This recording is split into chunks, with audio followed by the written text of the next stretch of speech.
Hi, I'm here with our next everyday hero. Oh, Matt. Matt, can you please introduce yourself?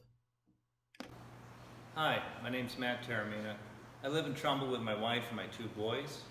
You might know Nicholas from PAC 261. I'm a volunteer firefighter with Nichols Fire Department. And how long have you been a volunteer firefighter? I joined Nichols Fire Department in 2014 and I've been a firefighter for 5 years. What made you want to become a firefighter? I often get asked why I became a volunteer firefighter, and I always struggle with the answer. I think we're all called into service to each other at some point in our lives. To put it succinctly, I'm a big fan of Teddy Roosevelt's saying, do what you can with what you have where you are. And that's what I feel I'm doing now.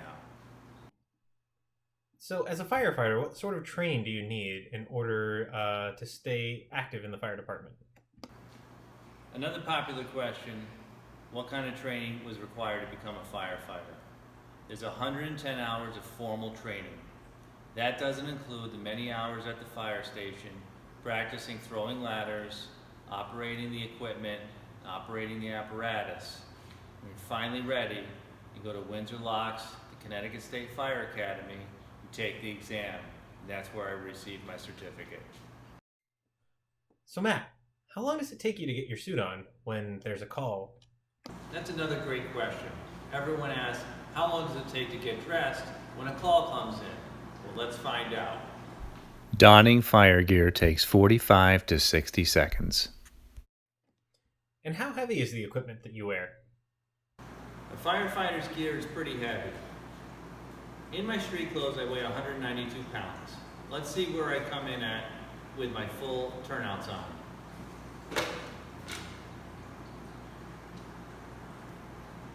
224, so that's 32 pounds just with the firefighter's gear.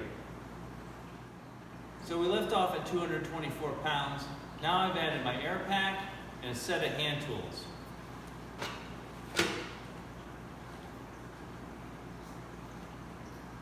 $273, so that's another 49 pounds.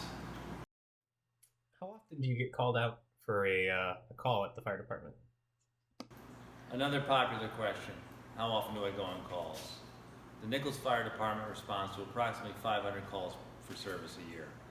As a volunteer, I'm required to respond to at least 15% of those on an annual basis to stay in good standing with the department. I respond to approximately 6 to 12 calls per month. And what's the most common type of call that you respond to?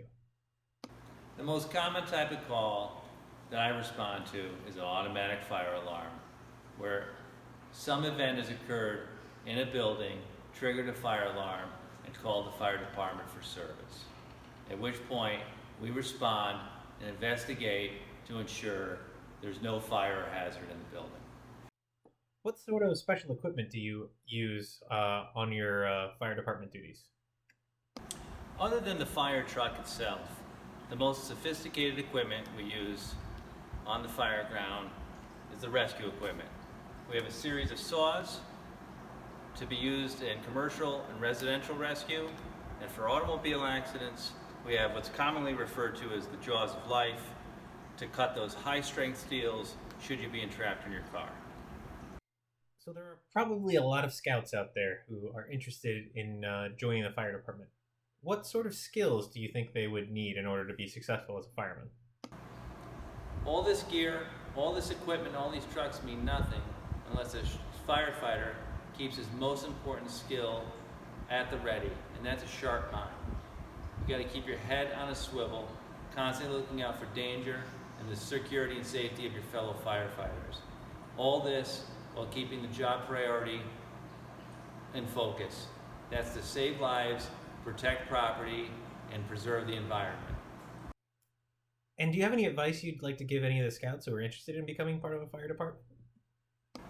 If you think you might be interested in becoming a firefighter, it's as easy as stopping in at your local station. Whether it's a career station or a volunteer station, the firefighters there will be happy to answer any questions and curiosities you have. From there, you can find out what the next steps are to become a part of the organization.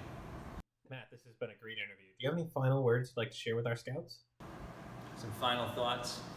I'd be remiss if I didn't take the opportunity to share a few fire safety tips. One, keep a smoke detector in every bedroom and change the batteries annually. Two, always sleep with the bedroom doors closed. And three, always wear your seatbelt. With respect to my service to the fire community, I'm proud of my service to both Nichols Fire Department and Trumbull. These have been some of the best years of my life. And I encourage anyone who finds the higher calling to serve others to see how they too can serve their local fire department, EMS, or other civic organizations. Usually it just takes a call or stop by and talk to the organization leaders, and I'm sure you'll find some encouraging words from them on how you can help and serve your community. Matt, thanks. It's been a great pleasure talking to you. Thank you for all you do for scouting and for our community.